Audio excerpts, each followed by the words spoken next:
is that y'all machine? Oh, you can't see it. It's back here. So can we change the diaper from that side? Yep, you can. Okay. So you don't have to pull everything out just to get to the diaper. Where does the fluid enter? You can't get in there anyway. Right here.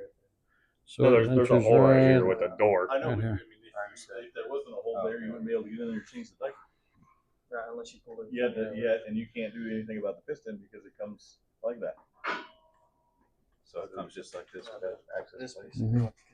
So what you do with this is you can use a pick to get it out, but when you put it back in, you're going to put it in here and you're just going to walk it around halfway. If you push it in halfway around, right, then you can keep going. And then, right. This side is, this is not, but it would follow, it would continue to follow. Yeah, it looks like, just like that, Jake. Right, and then it just looks like that. So. Yeah, so you guys can't see it because the way they cut it on this side because they didn't want to cut out the window, but then you can't see the window. So the window is literally right here, and that's why the wheel encoder is going through the window so that the encoder can go on the window, okay? So whenever you get this piece. Yeah. No, I guess it just all slides out. Or does it come Theoretically. with a wheel encoder and everything? Nope. All that comes off. Oh, it's got a big So snap ring in there holding the bearing. there is a nope, that's the small side. This is the big side. There's a snap ring right, a C-clip right here. Right, so what you do is you take these bolts off, you take this off, turn it upside down. You're going to take the snap ring out, then you turn it around and you tap out the pin. Okay, once you tap the pin out, then this piece slides off and then the rest of this just pulls out through here. We're going to shove it in there, put the thing on the bottom. There is a wonderful video that was done by my cohort, Dave. It is a 40-minute video, and the first 18 minutes of that 40-minute video is going over a PowerPoint. So you fast forward through the first 18 minutes of it until he gets to how to actually replace this, because people had super bunches of questions. So we held I don't know if it's under JITT or if it's under just-in-time training. I don't know if they did the acronym or the actual whole words. But if you go under Revolution Tire Changer and you look for just-in-time training, spindle upgrade, spindle replacement, Dave is in front of the camera. The dude behind the camera will make you sick. He does things with that little he's holding and he's like holding it like this, trying to get a good angle. So you are soaring through the air. I may have meant to do that, but I may not have meant to do that. But Dave is doing a great job behind the camera, and he replaces this whole piece in about 25 minutes. So he starts out with this, and then he ends up taking this one off, putting this one on, rebuilding it in about 25 minutes while he's talking on the TV the whole time. Okay. So if you wanted I'm telling you, the video is worth the watch in itself. It's very educational. We'll go with educational, informative. Okay, so, and Dave does a really great job. The guy holding the camera was an idiot, but Dave does a great job. So that's about it for the spindles. The top thing here that's underneath this wheel is called a platen. I don't know why we call it a platen. It's like a platypus. It's a weird name for something, but we call it a platen. The platen on the old one, we made sure that the holes in the new one fit the holes in the old one. So you just take the platen off, move it over, put it on. Other than that, there is a video, unfortunately, of me replacing the whole entire spindle. So if you have to replace a spindle, you can find that video. I'm sorry, you're gonna have to watch me, and I'm sorry, but there is a video. I'm only using hand tools once again, so you can watch the video on how to replace this. It's fairly straightforward. No special tools, no camera. We probably cut the camera, but because you don't want to watch a 2.5-hour video of me doing something. So there is a video out there. Okay, all right. Tom is actually handing out the actual real Welcome to St. Louis books, because obviously the older St. Louis books were not up to our standards. Now we've been to East St. Louis, we've seen it all. Perfect. That's great. I bet you've seen it all if you were in East St. Louis. We've seen a couple pieces, but I've never been that concerned. And on that note, the timing on this has to be good. So when you look at someone, you say, we're not going to lower our standards, so up yours. Okay. But you got to deliver that just right. So, spindles are cool. For those of you, this is basically the same thing in our balancers. This is basically the same thing as in our brake lays. This is the wheel encoder board. All right, we have the two over here on my left, your right is the A and the B channel. That's how we can figure out direction and speed. And then this one over here is the C channel, or our home pulse, right? Because it's only looking, so if you spin this thing around, you're going to see somewhere on the outside, once a revolution, there's a spot that's missing. It should be coming around, I don't know, anytime now. Just spin it around until you see it. So there's lots of windows, and there's only one window on the outside of the spindle, and the window on the outside of the spindle is the home pulse. Oh, did you just see it? Yeah. Right, so that's the home window, or the home pulse. It should only blink once a revolution. There are error codes for no home pulse. There are error codes for multiple home pulses. Usually that's because either this is too close, too far away, something's broken, or you got fluid on it. Okay, but there is also home pulse errors on balancers too, which we'll get into next week. So, little black IC chip right there is your gyro. That's what's giving me my X and my Y axis. Again, I don't know why it's at a 45-degree angle, but it is. The other thing that you're supposed to see on this one that you can't quite see is, if you notice, I have 3 LED lights. And if I hold this correctly, you can actually see the 3 LED lights through the plastic window. That way you don't have to take it off. You can just see the lights blinking, right? Yeah, that one there doesn't it doesn't line up quite right. This one you can see all 3 of them. So if you wanted to see, like, if you do it slow enough, the A and the B should just blink, blink, blink, blink, blink, blink, blink, right? So if you wanted to, if you were like super lazy and you didn't want to take this off to see the fluid, you could just watch the blinks. And if one of them stopped blinking for a second, you know it's skipping teeth at that point. And then you have to take this off and figure out why. Okay. This one here has the most common cause. The wire that comes in has to do 180 degrees, and then it has to plug in right here at a pinch point, and the wires break. Okay, so this happens a lot, right? So it'll happen. The other thing that happens is sometimes it breaks right here, but the outer casing is stronger than the wire. So the outer casing will look good, but you can flex it, sort of like yesterday with the motor that would change RPMs. The outer casing will still look good, but the wire inside you're breaking. Like on a Chevy door, when you open the door on a Chevy and it opens. Yeah. That one. So, Is that harness? You can order that. You just have to yeah, replace the harness, yeah. right? You just replace the harness.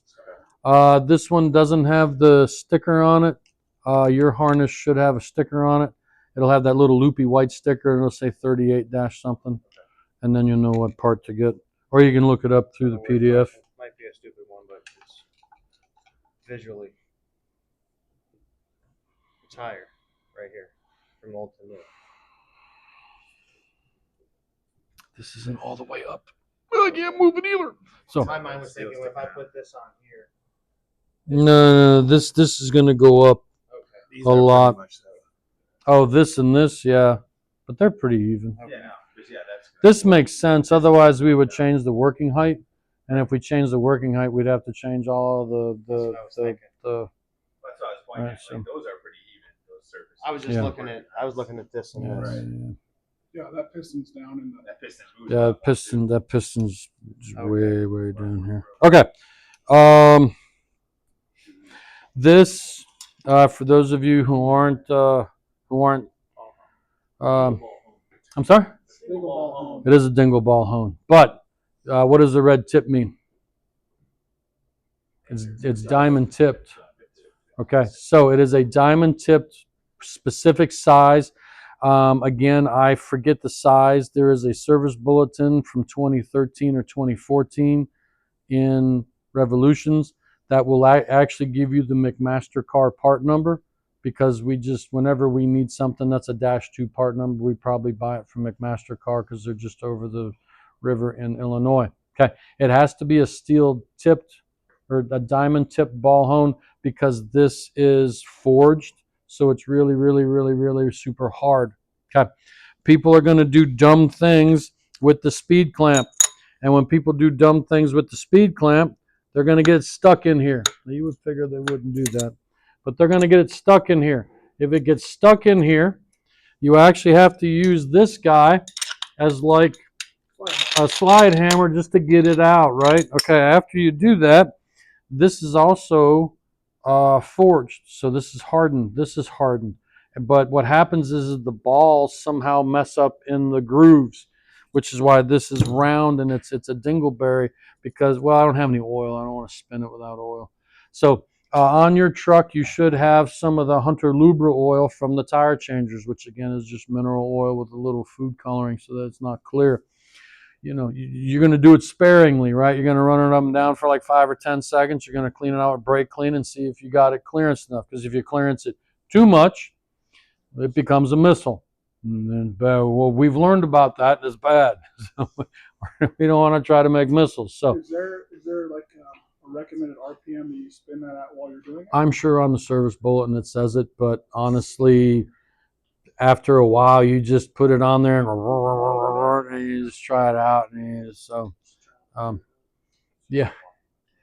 So that is an early first version locking mechanism. And if you notice, that locking mechanism only locked on one side. It has like a crescent moon. And what was happening is the crescent moon wasn't snapping in place.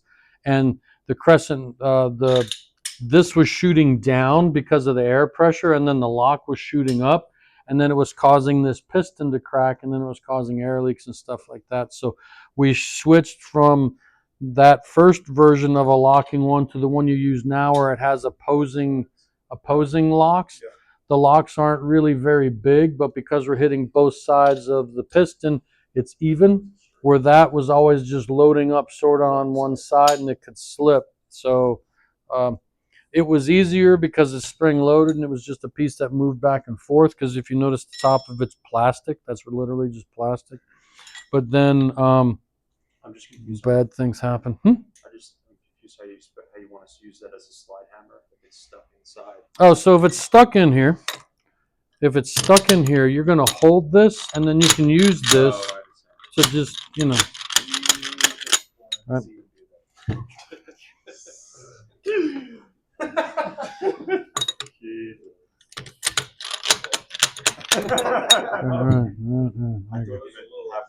Yeah, no. I'm just using it as a slide hammer for this specific instance. Yeah. Okay. Okay. Yeah. No one will ever top my one class. I had a bunch of 6-year-olds. They would take a picture of what they did in the toilet and then compare it the next morning, right? Right, that was it was. They put a sign up, do not flush, and you get a camera for a whole record. I'm just saying. No, Basically going to be like, hey, homework. Take a picture of what you did in the toilet. no, whatever depravity that no one. I hope no one ever beats that class, because that class was that class was a low point. All right, most of them are. Yeah, how much the water rises. Yeah, right. It's volumetric at that point, right? But you could cheat too. You could throw some toilet paper in there. That's why you have to take the picture to prove there's no other foreign objects causing the water level to rise. All right. You never know what you got to know to be a teacher around here. Got to be well versed. No, I did not. I didn't see the pictures either because I told them I don't ever want to see one. If I see one of those, you're not making it through the core. The pedal. Yeah. The foot pedal. Okay. Early foot pedals, we didn't emboss it with the word go because we thought people were intelligent enough to see the sticker that said go. But what's funny is he pans down and there's no plastic thing, so there's no sticker there because there's no cover. But Evidently, people were not smart enough to understand that the word "go" on the plastic meant you had to push here. So in later years, we actually had to emboss this with the word "go" because, well, we keep making dumber human beings. Okay. Go tilt. Technically, it's a tilt too. Okay, so the cool part about this is, so honestly, this is actually a little complicated. I have a spring. I have two gates, and depending on which way I move it, if you notice, one gate stays still and the other gate moves. So I'm moving it that way, but I can also move it this way. Okay. So what happens is, this gate is staying steady. This gate is moving. This gate is moving my potentiometer clockwise or counterclockwise, and then this one's moving it the other way. And then what happens is on top, the one that doesn't move makes the spring longer and it returns it to home. Okay? So we used to, back in the days when we liked people, made a short cable, and then you could just replace the pedal or the potentiometer and have the little short cable. Evidently, this short cable was prone to too much water or whatever. So now this potentiometer home runs all the way through the bottom of the tire changer, up the tire changer, and plugs into the DAQ board. Also, this pedal evidently was getting damaged in international shipping. So now on a brand new one, this comes in a separate box, which means every time you put in a Revolution tire changer, you have to attach this and run this because it's actually not too bad. It's actually pretty open back there. Once you take the back panel off, it's actually pretty open in there. Is there anything that says we can't heat shrink butt connectors instead of running the whole waters? Not as far as I know. Does that come as a whole pre-assembly, or is it like another piece on the tire? So this, if you order this, you will get this.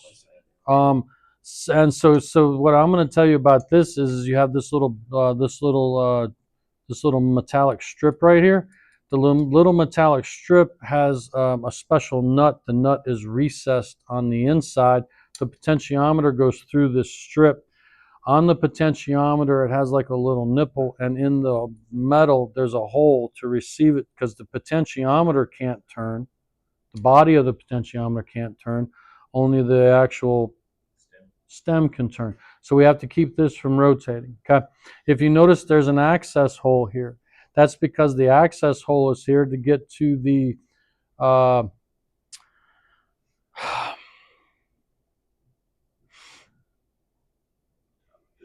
dowel screw, grub screw, dowel screw, dub screw. Because when you replace this, you have to loosen up that set screw to pull the potentiometer in and out.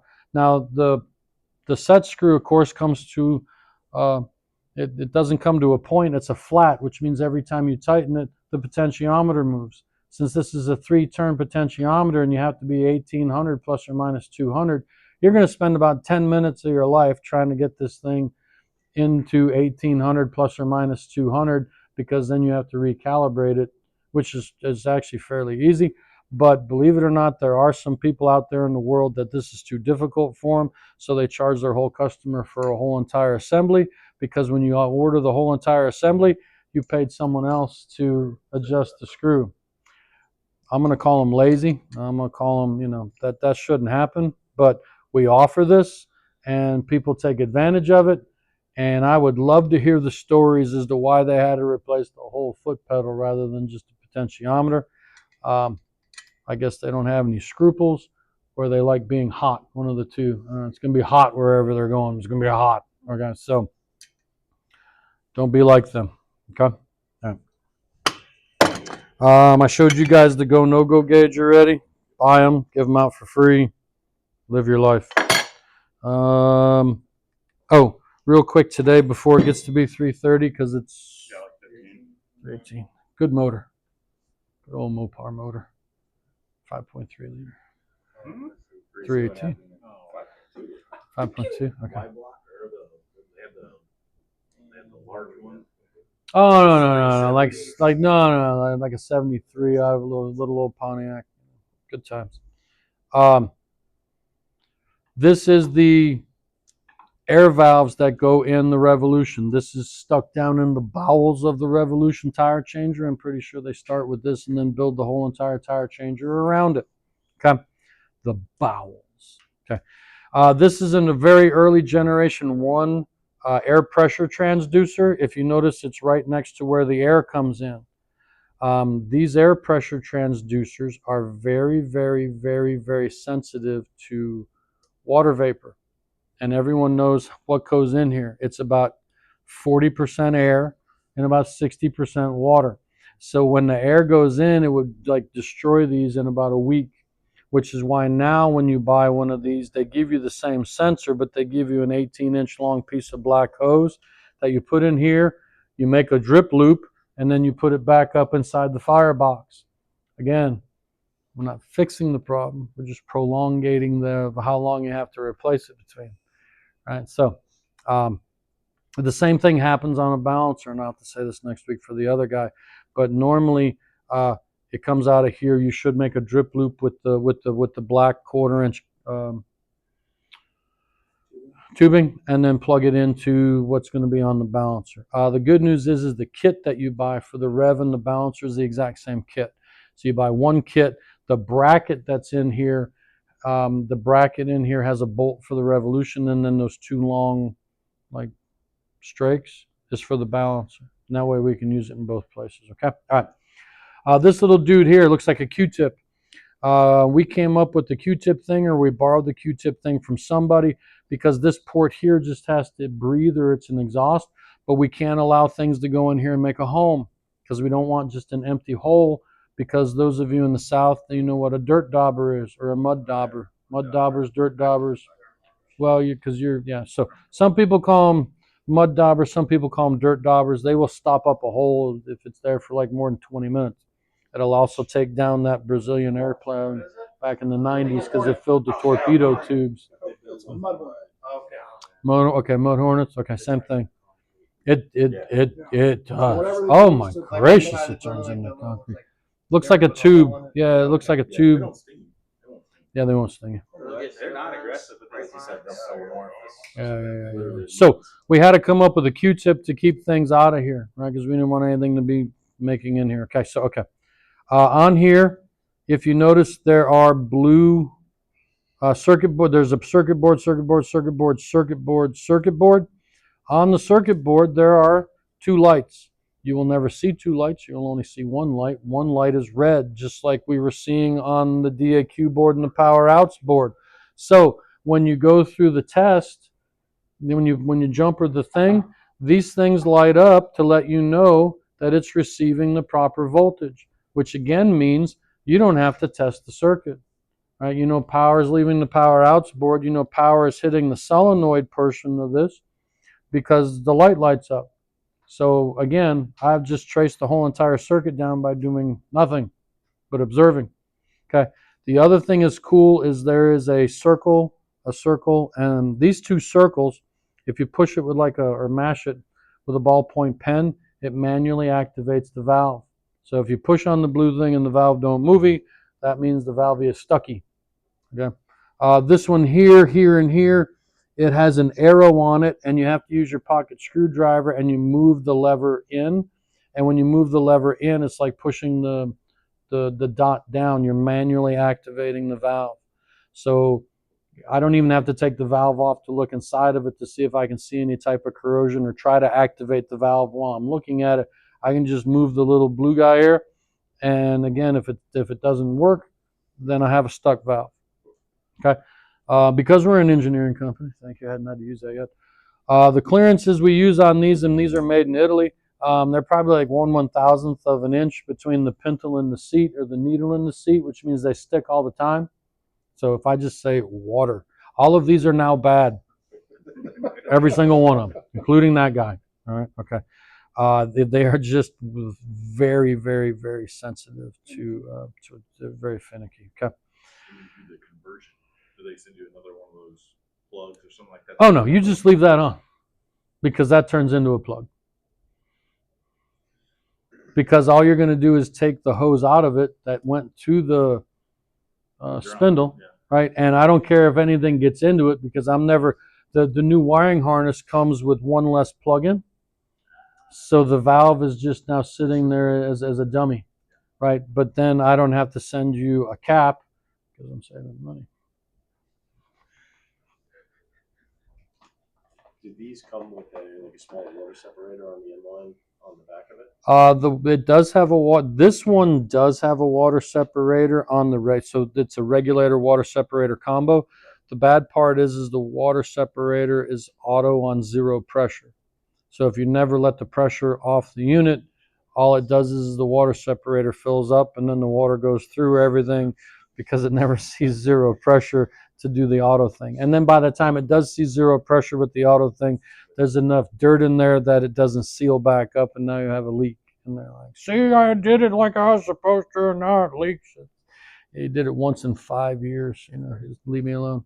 What Brandon was talking about is if you're converting that pneumatic system Mhm. to a hydraulic system. Mhm. Could you explain again how you So let's just say this is the valve that feeds the air to my pneumatic spindle. All they're going to tell you to do in the instructions is remove the red air line, and then you get a different wiring harness. And the wiring harness, rather than having 1, 2, 3, 4, 5 plugs, it only has 4 plugs. Okay. So now there's no way for me to activate this because there's no wire plugging into it, and there's no hose coming out of it.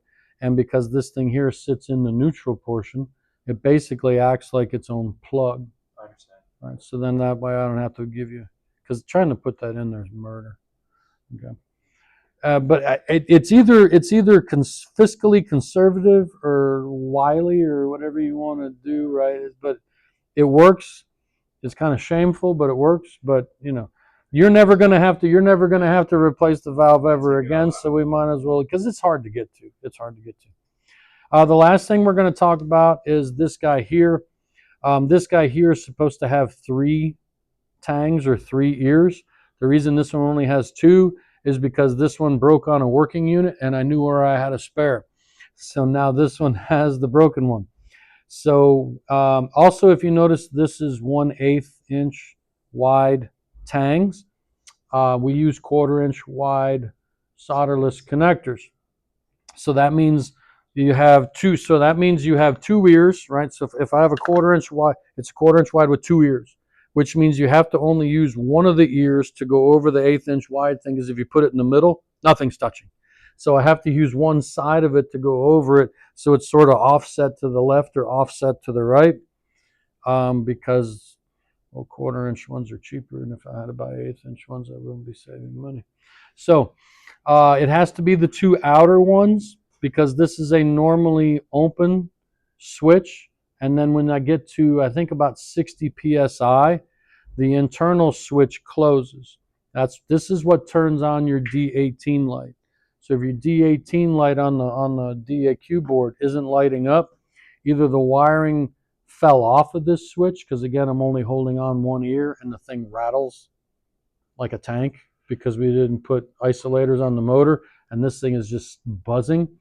So these wires will work themselves loose and then they'll just fall off, and then the D18 light on the DAQ board doesn't light up, and then none of your air things on the tire changer work, because we don't want to hurt anybody by having low air pressure. Okay.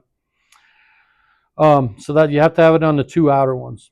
Can we just cut the end off and put 1/8 inch Sure. spades on it? You can spend all the money you want. I'm just saying. No, it would be helpful, right? If it was like the if it right, just yeah. keeps falling No, off, can we just cut the yes. end? You own your own business, and yes, but yes. That would be more of a permanent fix as opposed Yes. to just falling off constantly. Every once in a while, yeah. So, if it's every couple of years. Wow, your career is going to be glorious and short. Make a lot of money fast, because you're not going to be making it long. So, so the other thing that this thing does, can I borrow someone's pocket screwdriver? Well, at least you're not wearing the lavalier mic either. It's going to take you 20 minutes to get to the restroom. Holy cow. He's going to have a gravy leg, people. All right, here we go. Life alert. Go already. All right. Or quarter and eighth, so you can buy eighth. I agree with you. They're readily available. Yeah, and especially since there's only one wire going to it, most of the eighths are the red colored anyway for the 18 to 22 gauge, because the blue ones are a little thicker, and usually you can't find eighth in blues. You usually just find eighth in reds. So, yeah. Because negatives usually the little one, the positives usually the big one.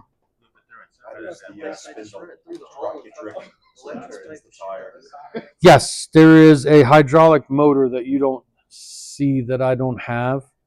So it has two hoses, and I either put the fluid in this way to spin it, or I put the fluid in the other way. So on the bottom of this, I don't think you can even see it. You would have to this bearing, on the inside of this bearing is the bottom of the spindle. How on the bottom of the spindle, it's keyed almost like a double star, like a 12-pointed star. So the hydraulic motor fits up into it. It's already splined on itself, sort of like that tabletop is splined, but those splines are really big. Our splines are really narrow because we want more splines. I don't know if that's good or bad, but it's been the same way since 2013. So, Oh, so it goes under. yeah, it goes. Yeah, it literally bolts. These bolt holes would be where the motor would, and we call it a motor for some reason, even though it's hydraulic and not electric. It's a pump. So it's a hydraulic pump, and then because we have the double solenoids, it's the two big, tall, fat solenoids, and they're pulse width modulated. I can either spin it slow or fast in one direction, or I reverse the fluid and I spin it slow or fast in the other direction. What were you running, 330? I have to make Oh, USBs. 330. That's fine. I'll be all right. Josh will listen fast. What time are we meeting in the lobby, Josh? 4:05 before he forgets. Okay. The last thing that this switch does three different things. One, there's an internal pressure switch to let it know it got to 60 psi. When it gets to 60 psi, the electronic portion of this turns on the D18 light, because evidently voltage is coming out of the board and it has to go through the closed section of this so that it can return to the DAQ board so it can turn the line on. Okay. If you notice the little flipper flapper here, there's a little flipper flapper. Okay. If you notice underneath the little flipper flapper, there's a little gray pintle or a needle. For some reason I like to call them pintles. So what happens is when you're inflating the tire, that little pintle somehow, magically, because I can't figure out how it does it, pops up and it closes this. Because when you're airing up the tire, the pressure in the tank might drop below 60 psi, and we don't want to false trigger D18 into turning off. So this thing here comes up to keep power on D18, because the little needle guy in there stands up, closes the circuit, keeps D18 on. So that's why it pulses 2 seconds and then it stops. It puts in 2 seconds of air, it stops. This little lever guy falls back down so that I can read real pressure. And then if it needs to put more air in, needle guy stands back up, closes the switch. We put in 2 more seconds of air. 2 seconds later, needle guy falls down, and then I can read how much tire is in the air. It made perfect sense. There's a lot of tires in the air today. There's 60 tires in the air. So this thing is interesting. I hadn't quite figured out how that guy knows to go up and down, because there's only one voltage that I know of that goes on here, but yet something tells that guy to move up and down. There is a lot of pixie dust floating around here. That's all I know. It's actually kind of cool to watch. So if you're ever inflating a tire and the side panel over here is off, you can literally watch that thing hop up and down. It's quite remarkable to watch. It's magic beyond my understanding. Spring motor with air pressure. Air pressure drops it. Is it something? I guess. Right now, because I'm assuming one of these things triggers the port. Well, this is your inflation. So your inflation's twice as big. So the inflation hose is coming out of here. But whenever maybe this thing has another valve. Yeah, it has a port or something that the port pushes it up. So it might just be simple like air pressure. You know what's funny is when I take this off, I've never noticed how many air ports. There might be 2 ports in here, but then how do you know what happens if this comes in and it twists 180 degrees the other way, right? Then your air ports don't line up. And when your air ports don't line up, you can't fly home. Yeah, but it may not matter. I don't know. Okay, there you go. But this is a very important switch. If this switch is doing anything stupid, most of your power changer's not working. Okay, so as I found out when we broke this one off, so at some point in the future, I'm gonna have to order one of these in. Probably gets its air pressure through here, and when you trigger Yeah, it might backfeed or something. Yeah, at some point. Oh, it turned. Oh, it turned about a. Oh, it turned like an eighth of a turn. Yeah, if you want, if you I'm want just to. curious now because I've seen all the other stuff, but I've never seen that. Yeah, either. I know it's kind of neat though, isn't it? There's a lot going on there. Everything else, okay, I'm on board. Yeah. That's just because I only got one voltage supply going in, so I don't get it. What else is in here? This is okay. Those are over there. Okay, I don't have. I'm gonna have to go through that on another day.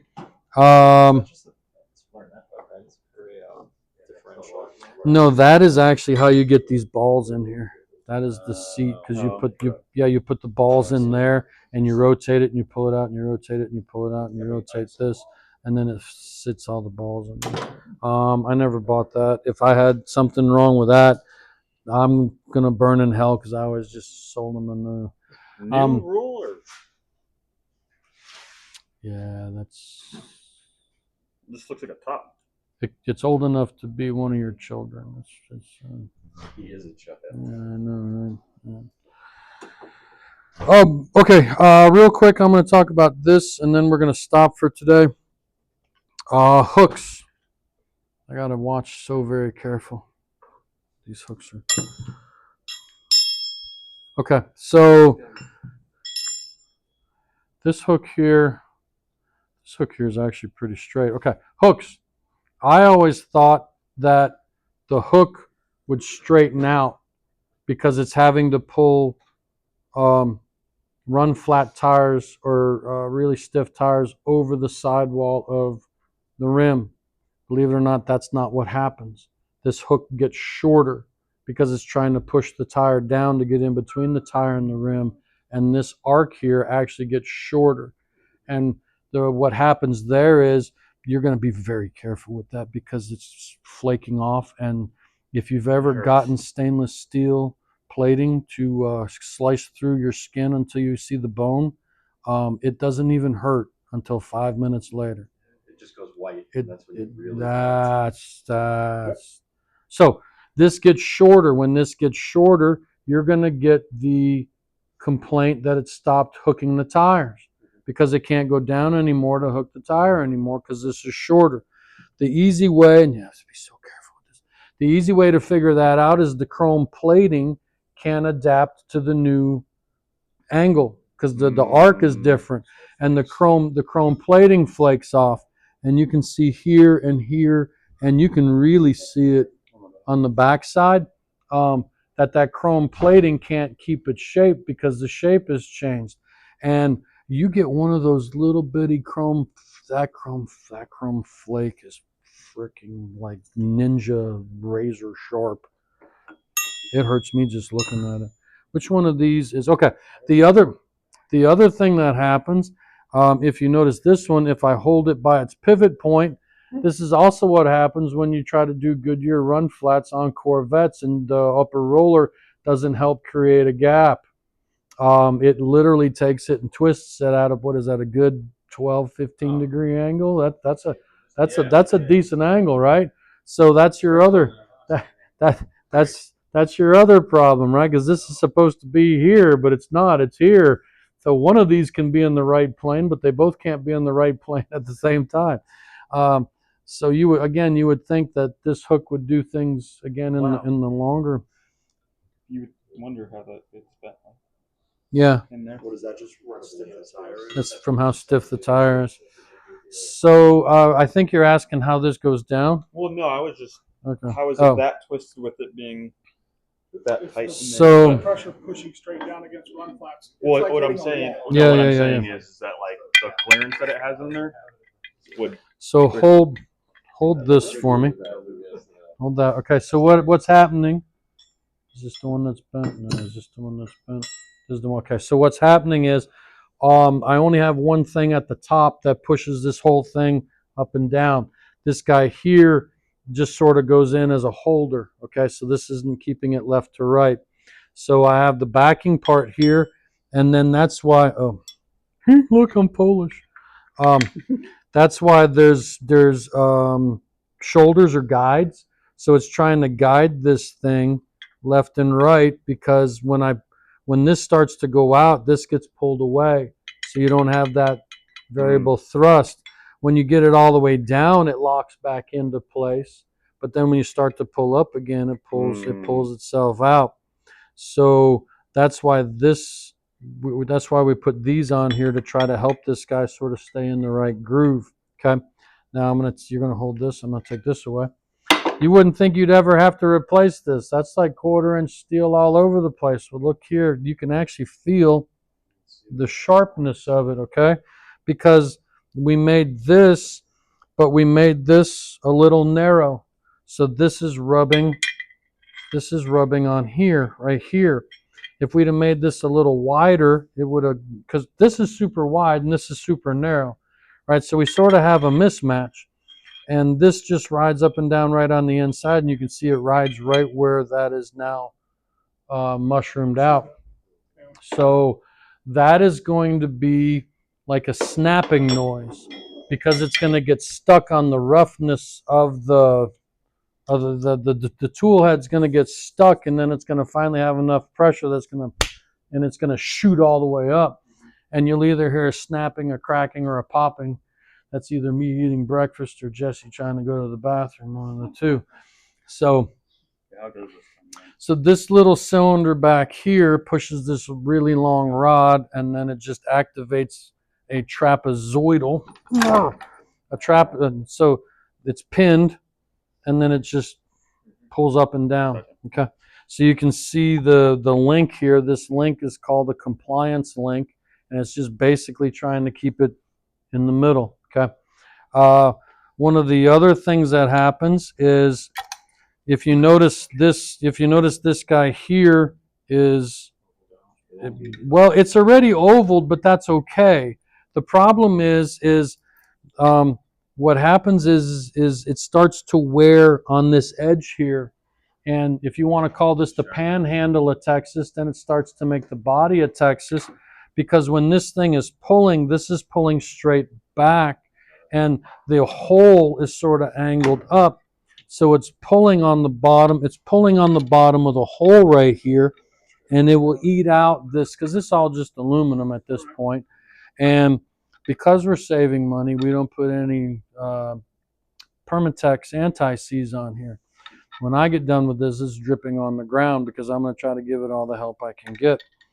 So what you're going to look for here is you're going to look for to make sure that hasn't elongated too much, because then that changes the fulcrum, or it's pulling with less power, because instead of pulling from up here, now it's pulling from down here, and it doesn't have enough power to get a stiff tire up and over the rim. Okay. And then I'm going to do this. I'm going to do this. Oh, this is the long rod I was talking to you about. Inside of here are the two micro switches, 35 and 36. The ones that are going to make you look stupid when you're trying to calibrate the tire changer, because nothing's going to move, because this falls down about 1/8 of an inch, and this micro switch opens up, and it goes from I'm home to I'm not home. And this one's like, well, I'm not down either. And then it's like, oh, that felt so good. Oh, that felt so good. Oh, that felt so good. So that way, both of them are zeros, and then nothing's going to move, because it has no idea where it is. Okay. And then you're just going to pull this back up. Okay. Theoretically, according to the engineers, you're supposed to loosen the two screws and take your then turn the rod in and out. Everyone else who's ever been a mechanic sees a worm gear screw. You're going to loosen this up and you're going to bump the whole thing forward or backward till you get the ones and the zeros where you want. And then you're going to take your 3-inch worm gear hose clamp and tighten it back up, and everything will be fine. Theoretically, this is misadjusted. The black housing here is supposed to be flush with the front of the piston area. Okay, so this one's at least an eighth, right? At least an 1/8 inch too back, which means my zeros and my ones would be really messed up at this point. It's a bit. Okay. Yeah. We'll go over the rest of this in the morning. 3:45. 3:45. All right. So we're gonna keep